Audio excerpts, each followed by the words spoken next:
But first at 5, 2 Providence firefighters are still in the hospital tonight, more than 24 hours after an intense fire near Providence College. And it was first breaking last night live at 5. We're told more than 20 firefighters were injured battling the wind-driven flames on Eaton Street yesterday.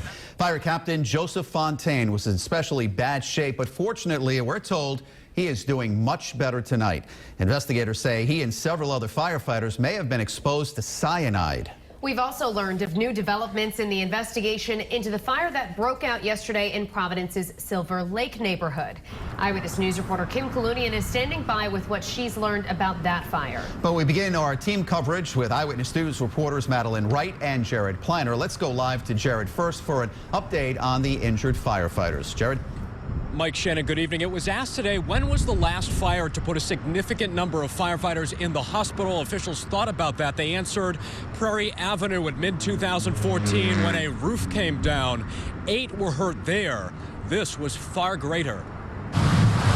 Welcome news from Rhode Island Hospital tonight. Veteran Providence Fire Captain Joseph Fontaine recovering from cyanide poisoning after yesterday's Eaton Street fire that blew through a row of triple-deckers. He's conscious, and he was able to speak a few words last night as he was extubated. He remains in the ICU, but he is in stable condition. Dowdy became emotional as he spoke of Fontaine's first words. After they removed the tube, he asked, how's my guys?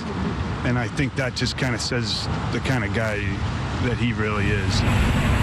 21 firefighters went to local hospitals since yesterday. 2 remain there. One at Miriam also tested positive for elevated levels of cyanide. Cyanide is frequently a byproduct in the burning of modern household items. The department is monitoring 8 firefighters who were working closely together where it is believed cyanide was prevalent. That was in the attic space of the building to the right of the main building that burned.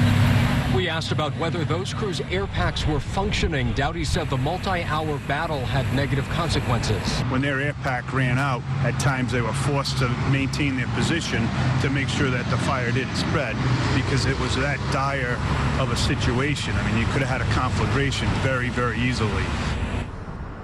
And department officials said today decisions made by the incident commander on scene prevented this fire from reaching all the way down to Douglas Avenue and destroying the entire block. Coming up new at 6 o'clock, more on cyanide poisoning and how it is treated.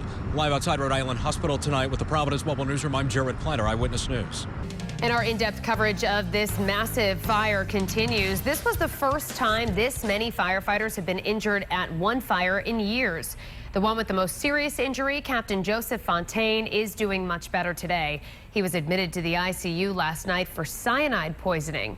New at 6, a closer look at how this is treated. Eyewitness News reporter Jared Planner joins us now live in Providence.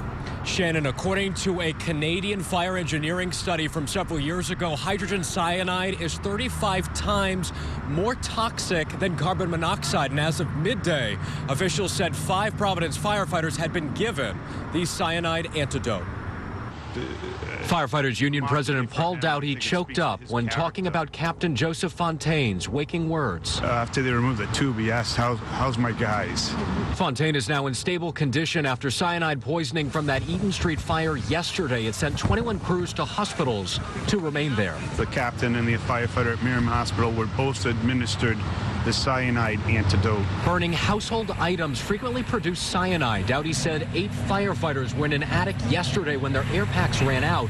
They are being monitored. It's possible it was a perfect storm of conditions. Latent smoke, perhaps burning plastics that produce cyanide at a higher level. Part of the problem with cyanide is that its symptoms are very similar both to smoke inhalation and carbon monoxide poisoning. It's undertreated and undertested. Fortunately, Rhode Island medicine did both. Dowdy said it's local protocol to assume cyanide exposure in smoke inhalation cases. They will routinely administer the antidote so that there's no lag time.